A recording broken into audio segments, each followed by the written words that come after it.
हालांकि सबको पता था वो पिंजरे में बंद है, सबको पता था कि वो जंगले के अंदर उसको कैद किया हुआ है, सबको पता था कि वो बाहर नहीं निकल सकता इस जेल में से। यही हाल आज इमरान खान का है। उसको जेल में डाल के ना बड़े बड़े लोग बड़के मारते हैं, कोई इधर छलांग मारता है, कोई इधर छलांग मारता है, कोई उसके ऊपर कीचड़ उछालता है, कोई उसकी बीवी के ऊपर कीचड़ उछालता है, कोई उसकी बहन के बाल पकड़ के खींचता है, कोई उसे ओए तोए करता है, कोई उसे गाली देता है, कोई उसे ज़हनी मरीज कहता है, कोई उसे बदतमीजी करता है। तो ये सारे लोगों की औकात बिल्कुल वैसी है और शेर बैठा हुआ इन्हें देख रहा है। वो अंदर से एक धाड़ मारता है और इनकी दौड़े लग जाती हैं। एक धाड़ मारता है अंदर से, इनकी दौड़े लग जाती हैं। फर्ज करें अगर वो शेर बाहर आ गया तो इनके साथ क्या होगा? ये चिड़ियाघर तो क्या लाहौर की बाउंड्री से बाहर निकल जाएंगे। मैं उसकी मिसाल दे रहा हूं। तो नादरीन, ये मैंने जो वाकया देखा, मुझे ये सिमिलैरिटी नजर आ रही है। इमरान खान को भी पिंजरे में बंद किए हुए एक शेर की तरह आप ले सकते हैं, जिसको बाहर खड़े हुए आवारा किस्म के लोग, जिनकी अपनी कोई औकात और हैसियत नहीं है और कोई उनके अंदर दिल गुर्दा नहीं है, वो उसको छेड़ रहे हैं। और जिस वक्त वो उठता है, जरा सा धाड़ता है, इनकी दौड़े लगती हैं। और अगर कहीं वो बाहर आ गया इस पिंजरे से, तो इन सबको पता है कि इनका मुस्तकबिल क्या होगा। और ये जो बाकी सियासी जमातें हैं ना, ये जो आज मजे ले रही हैं, ये कल को पछताएंगी। जिस तरह इमरान खान साहब अपनी जिंदगी में अपनी चंद गलतियों पर पछताते रहे ना, इस तरह ये लोग बहुत पछताएंगे, बल्कि इनको पछताने का मौका भी नहीं मिलेगा। वजह यह है कि इमरान खान साहब ने तो कैलकुलेटेड मिस्टेक्स की थी, इन्होंने तो तबाहियां ही फेर दी, इन्होंने तो सारी लिमिट्स ही क्रॉस कर दी और इस लेवल की लिमिट्स क्रॉस की हैं कि इनके पास कल को कोई जस्टिफिकेशन रहेगी भी नहीं। इमरान खान साहब की बहनों की मुलाकात का दिन है। पिछली मरतबा बहुत बड़ी तादाद में लोग गए थे मुलाकात करवाने के लिए, खासतौर पर पंजाब से बहुत बड़ी तादाद में लोग निकले थे। अब टाउट्स धमकियां लगा रहे हैं पहले से ही कि मुलाकात नहीं होनी इमरान खान की, हम करवाने ही नहीं देंगे मुलाकात। और ऑब्वियस है, जिस तरह का स्टेटमेंट इमरान खान साहब ने दिया, उसके बाद मुलाकात होना थोड़ा मुश्किल है। लेकिन पेशावर का जलसा बड़ा कामयाब हुआ। अब इमरान खान साहब सबसे पहले तो पेशावर के जलसे का जिक्र करेंगे और फिर वो जिक्र करेंगे आसिम मुनीर साहब को मिलने वाले इस्तस्ना पे और दोबारा जो उनकी तैनाती है इस मामले के ऊपर भी। लिहाजा कोशिश शायद की जाए कि इमरान खान साहब की बहनों को ना मिलने दिया जाए। अब डिपेंड करता है कि कारकुन कितना दबाव बढ़ा सकते हैं या बना सकते हैं। ये फैसल वाडा ने और बाकी लोगों ने जो टाउट्स हैं, इन्होंने दावा किया कि बहुत दूर यहां जेल से रोक दिया जाएगा, नहीं जाने दिया जाएगा जेल की जाने। और यह भी कहा गया कि इमरान खान साहब की बहनों को गिरफ्तार भी किया जा सकता है। और इमरान खान की बहनें कह रही हैं कि हम तो जरूर जाएंगे, किसी सूरत हम नहीं रुकने के, हम पहुंचेंगे।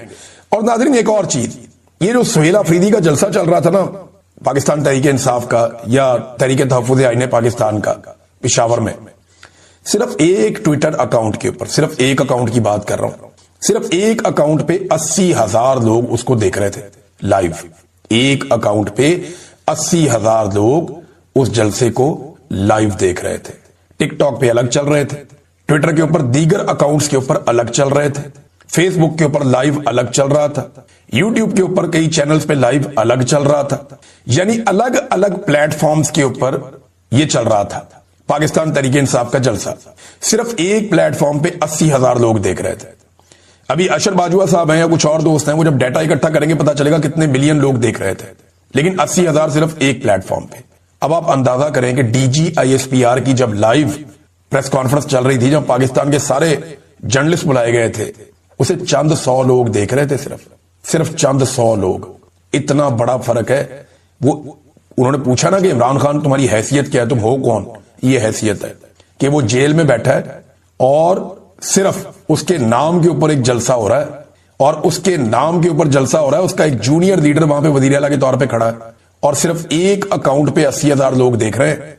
और आपको सारे अकाउंटों पर मिलाकर 10,000 लोग नहीं देख पाए। सारे अकाउंटों पर मिलाकर चंद 100 चंद हजार लोग होंगे मैक्सिमम, सारे मिलाकर। तो आप कैसे पूछ सकते हैं उससे कि तुम्हारी हैसियत क्या है? वो रोजाना अपनी हैसियत साबित करता है। यानी जो एहतजाज हुआ, उसको जिस किस्म का रंग दे दिया गया, बाद में जो कुछ किया गया, मिलिट्री एस्टेब्लिशमेंट इमरान खान को अपने मैदान में यानी ताकत के मैदान में ले गई थी, सियासत के मैदान से घसीटते हुए। और ताकत के मैदान में उनके पास मुसल्लह लोग हैं, उनके पास पूरा सिस्टम है। तो फिर 36,000 लोगों को गिरफ्तार किया गया। वो 2-3 दिन के अंदर ही 10,000 बंदा गिरफ्तार हो गया था। 36,000 लोग गिरफ्तार हो गए, 64,000 लोगों पे मुकदमे दर्ज हो गए, और पता नहीं क्या कुछ किया इन्होंने, कहां से कहां धकेल दिया पाकिस्तानियों को। वो नफरत हमेशा रहेगी एस्टेब्लिशमेंट के साथ, ये उससे भाग नहीं सकेंगे। ये जो इस मरतबा हुआ, इमरान खान जेल में बैठकर मिलिट्री एस्टेब्लिशमेंट को वापस घसीट के अपने मैदान में ले आया। सियासत का मैदान इमरान खान है। इससे पहले जो मिलिट्री एस्टेब्लिशमेंट है वो ताकत के मैदान में इमरान खान साहब को ले गई थी। अब इमरान खान वापस घसीट के सियासत के मैदान में मिलिट्री एस्टेब्लिशमेंट को ले आया, ये उसका मैदान है। यहां पे डीजीआईएसपीआर ने बहुत बड़ी बड़ी गलतियां कर दी, और इन गलतियों को अगर एक लाइन में बयान किया जाए तो वो ये है कि डीजीआईएसपीआर साहब ने अपनी फौज पे खुदकुश हमला कर दिया।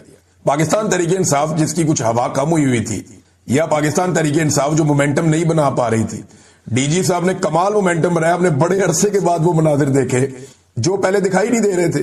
यानी पिशावर वाले जलसे में जिस तरह लोग निकल कर आए हैं और जिस तरीके से वो जलसागाह भरी है, और जैसे वहां पे लोग आसपास इर्द गिर्द मौजूद थे, जो रिपोर्टर्स वहां से रिपोर्ट कर रहे हैं, जिन लोगों से मैंने बात की, बहुत सारे हमारे ऐसे जर्नलिस्ट हैं जिनका कहीं पे झुकाव भी नहीं है। हमें तो बार मार के इन्होंने एक तरफ खड़ा कर दिया ना, लेकिन बहुत सारे हमारे जर्नलिस्ट हैं जिनका कोई झुकाव ही नहीं है। वो जर्नलिस्ट अपने मुंह से चिल्ला चिल्ला कर कह रहे हैं कि जनाब ये कमाल हो गया। अवाम के अंदर बहुत गम गुस्सा है, बड़े जोश और जज्बे के साथ बहुत बड़ी तादाद में लोग निकल कर आ गए हैं। अब लोग निकल कर आए हैं, वहां पे जो तकारीर हुई वो तो एक अलग बात है, लेकिन यहां पे सीखने के लिए कुछ है कि पाकिस्तान तहरीक इंसाफ कितनी मैच्योर हो गई है लड़ाई लड़ते लड़ते, कि तहरीक इंसाफ ने डीजीआईएसपीआर को गाली का जवाब गाली से यहां भी नहीं दिया। एक दिन पहले भी गाली का जवाब गाली से नहीं दिया, यहां भी नहीं दिया। लेकिन पब्लिक को तो नहीं रोक सकता ना कोई, पब्लिक के मुंह पे हाथ नहीं रख सकता। जब भी कोई ऐसी बात होती थी तो पब्लिक वही बोल रही थी जो डीजी साहब बोल रहे थे। अब लोग बड़ों से सीखते हैं। डीजीआईएसपीआर ने जो लफ्ज इस्तेमाल किया पूरे जलसे के अंदर, लोग उसी लफ्ज से मुखातिब कर रहे थे। ये बड़ा नामुनासिब है जो डीजी साहब ने काम किया और लोगों को सिखाया। ये नहीं होना चाहिए था, इसकी कोई गुंजाइश पाकिस्तान की सियासत में नहीं होनी चाहिए थी। अब हैरत की बात मुझे यह है कि पाकिस्तान के जितने भी जमहूरे हैं, चाहे वो एमक्यूएम वाले हों, चाहे वो पीपल्स पार्टी वाले हों, चाहे वो नून लीग वाले हों, चाहे बाकी जमातों वाले हों, ये जमहूरे सारे के सारे आगे प्रेस कॉन्फ्रेंसें कर रहे हैं और इनके ऊपर बेचारों में दबाव डाला गया कि आओ यार आके हमें जो है वो आप कहो आकर के हमने ठीक किया। तो अब वो जमहूरे कह रहे हैं जी हम 100% मुत्तफिक है जो डीजी ने कहा। डीजीआईएसपीआर ने जो कहा जी हम उससे मुत्तफिक है। वो खैबर पख्तूनख्वा से पीएमएलएन के लोग आ गए, वो उधर से जो है ऊपर से बलूचिस्तान का वजीर आला आ गया, एमक्यूएम के बंदे इकट्ठे होकर बैठ गए, फारूक सत्तार वगैरह ये सारे। अब अंदाजा करें कि ये मुस्तरद शुदा शक्लें हैं। अवाम ने इनके ऊपर मोहर लगाई हुई है कि हमने इनकी शक्ल भी नहीं देखनी। अवाम ने इन शक्लों को मुस्तरद किया हुआ है। अब जो लोग इमरान खान साहब से मिलने के लिए गए उसमें शेख वकास अकरम साहब ने कंफर्म किया कि शाह फैसल साहब गए थे, सलमान अकरम राजा साहब गए थे, मलिक फैसल साहब गए थे, और इन सारे लोगों को रोक दिया गया और इन लोगों को 2 किलोमीटर पहले रोका गया। बकौल उनके पाकिस्तान तहरीक इंसाफ के सेक्रेटरी इंफॉर्मेशन के बकौल शेख वकास अकरम के 2 किलोमीटर पहले रोका गया, और फिर एक सेमी नाका टाइप का लगाया गया था कि जो पाकिस्तान तहरीक इंसाफ के मुलाकातों वाले लोग हैं उनको रोक लो, बाकी लोगों को वो जाने देते थे, काम चल रहा था। तो इसमें इमरान खान साहब की बहनों को भी रोका गया है, लेकिन फिर 1.5 घंटे तक इमरान खान साहब की जो बहनें हैं उनको वहां पे इंतजार करवाया गया, और उसके बाद बिलाखिर इमरान खान साहब से उनको मुलाकात के लिए अंदर भेजा गया। अब अलीमा खान साहबा कहती हैं कि कोई पार्टी में आए या ना आए हमें इससे फर्क नहीं पड़ता, हमारे लिए इमरान खान अहम है। हमें अडियाला जेल से 2 किलोमीटर पहले रोक दिया गया, इससे पहले भी हमें यही रोका गया था, यहां और किसी को नहीं रोका जा रहा। बताया जा रहा है कि यहाँ सर्च ऑपरेशन हो रहा है, सिर्फ पीटीआई के लोगों को रोका, बाकी सबको जाने दे रहे हैं। यानी जो इमरान खान की बहनें उन्हें रोक दिया, जो उनको मिलने आ रहे हैं उन्हें रोक दिया, बाकी लोगों को जाने दे रहे हैं। ये स्पेशल ट्रीटमेंट पाकिस्तान तहरीक इंसाफ के साथ हो रहा है। उन्होंने कहा जी कि इमरान खान साहब के मुकदमे की समाअत भी बहुत आगे ले गए हैं, और बगैर किसी वजह के आज हमारा इमरान खान से मिलना बहुत जरूरी है ताकि हमारी तसल्ली हो सके कि इमरान खान साहब बिल्कुल ठीक है। उन्होंने कहा हमें समझ नहीं आ रही कि इमरान खान बहुत सेहतमंद है, वर्जिश करते हैं और कम खाना खाते हैं, जेल को बंद करने के लिए ये बहाना नहीं बना सकते कि इमरान खान साहब की तबीयत खराब है। फिर मीडिया के ऊपर ऐसी खबरें भी चलाई जाती हैं, इसके बारे में उन्होंने बाद में आके बात की। अब अलीमा खान साहबा कहती हैं कि इमरान खान साहब ने अंदर क्या कहा। पहले एक स्टेटमेंट जो इमरान खान साहब के हवाले से कोट हुआ वो ये है कि बुशरा बीबी को कैद तन्हाई में रख दिया गया है ताकि वो ब्रेक डाउन हो जाए, टूट जाए, और मैं मान जाऊं, चाहे धमकियां दे, दबाव डाले, मैं डील नहीं करूंगा। ये इमरान खान साहब का स्टेटमेंट है। अब इमरान खान साहब की बहन अलीमा खान बताती है कि इमरान खान साहब ने बताया कि जनरल आसिम मुनीर के हुक्म पर अडियाला में बैठा हुआ कर्नल हम पर मजीद सख्तियां करवा रहा है। बुशरा बीबी को मुकम्मल तौर पर अकेले रखा गया है ताकि उनका ब्रेकडाउन हो और ये मुझसे डील कर सके, लेकिन मैं कोई डील नहीं करूंगा। अच्छा, ये उन्होंने दोनों चीजों को जोड़ा। एक तो ये खवातीन को रोक दिया 2 किलोमीटर पहले कि आप जा नहीं सकते अपने भाई को मिलने के लिए, 70 سال کی عمر ہے ان خواتین کی اور ان کے ساتھ یہ سلوک ہو رہا ہے. دوسرا, جیل کے اندر جو کرنل ہے اس نے بشرا بی بی کو جیل میں قید تنہائی میں ڈال دیا عمران خان صاحب کی بقول. 3 ہفتے سے عمران خان صاحب کی ملاقات نہیں کروائی جا رہی, یہ کلیم کیا گیا ہے. دوسرا, جو لوگ ملنے گئے ہیں بیچارے ان کو 2 کلومیٹر پہلے روک دیا گیا ہے. اب اس میں عمران خان کا سٹیٹمنٹ بھی میں نے آپ کو بتا دیا. میں نے آپ کو یہ بھی بتا دیا کہ علیمہ خان نے کیا کہا, اور علیمہ خان نے ایک پیغام پہنچایا سلمان اکرم راجہ صاحب کو. سلمان اکرم راجہ صاحب کہتے ہیں کہ مجھے علیمہ خان صاحبہ نے پیغام دیا, عمران خان صاحب کا حکم پہنچایا ہے کہ جو تمہاری ذات کے حوالے سے بھونک رہے ہیں ان کے منہ توڑ جواب دو. یہ منہ توڑ جواب آپ بھی دیں ان کو, سلمان اکرم راجہ صاحب کو کہا.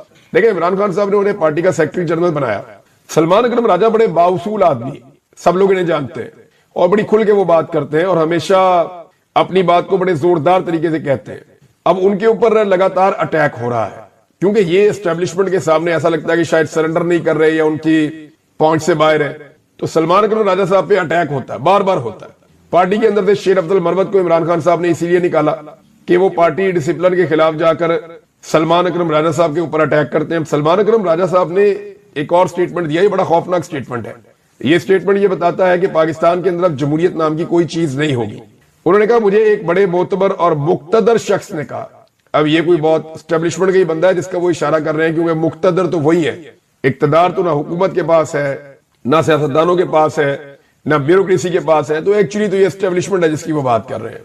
انہوں نے کہا کہ اب سب کو امیدوار بننے سے پہلے ہم سے اجازت لینا ہوگی, ہم سے اجازت لینا ہوگی.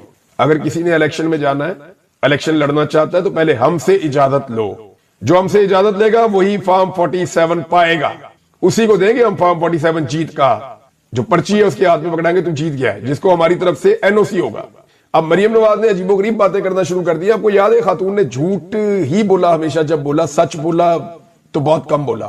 یعنی مجھے اچھی طرح یاد ہے مریم نواز وہی ہے جو کہتی ہیں کہ میری لندن تو کیا پاکستان میں بھی کوئی پراپرٹی نہیں ہے, تو وہاں لندن میں بھی پراپرٹی ہے, پاکستان میں بھی پراپرٹی ہے. مریم نواز کی تو ہر جگہ میں پراپرٹی ہے, اور جو ان کے پاس پیسہ ہے اس کا ان کے پاس حساب کتاب کوئی نہیں ہے. اب یہ ایک ایسی خاتون ہے کہتی ہے جی میں حلفاً کہتی ہوں کہ میں نے تو کبھی کسی کو اندر ڈالنے کا باہر نکالنے کا کہا ہی نہیں. مریم نواز کی خواہش پہ کتنے لوگوں کو جیلوں میں ڈالا گیا آپ اندازہ نہیں کر سکتے. آج بھی ISI کے عقوبت خانوں میں لوگوں پہ ٹارچر کیا جاتا ہے اور انہیں کہا جاتا ہے کہ مریم نواز کے خلاف اگر تم نے تنقید کی تو تمہاری ٹانگیں توڑ دیں گے. فتنہ قرار دیا جاتا ہے, ان لوگوں کو مارا جاتا ہے. وہ صحافی جو آئے ہیں زعیم لغاری صاحب, وہ کیا بتا رہے ہیں؟ وہ یہ بتا رہے ہیں کہ وہاں لوگوں کو مارتے ہیں وہ.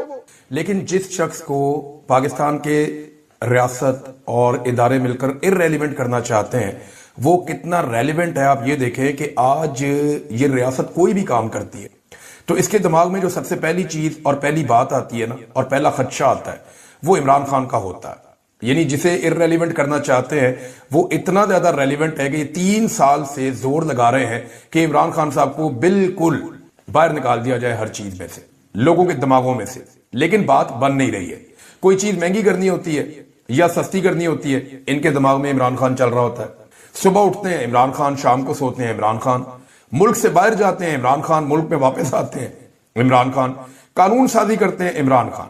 اس حکومت نے گزشتہ 3 سالوں میں لگ بھگ 1 درجن کے قریب یا اس سے زیادہ ایسے قوانین بنائے ہیں یا پاس کیے ہیں جو عمران خان ریلیٹڈ ہے.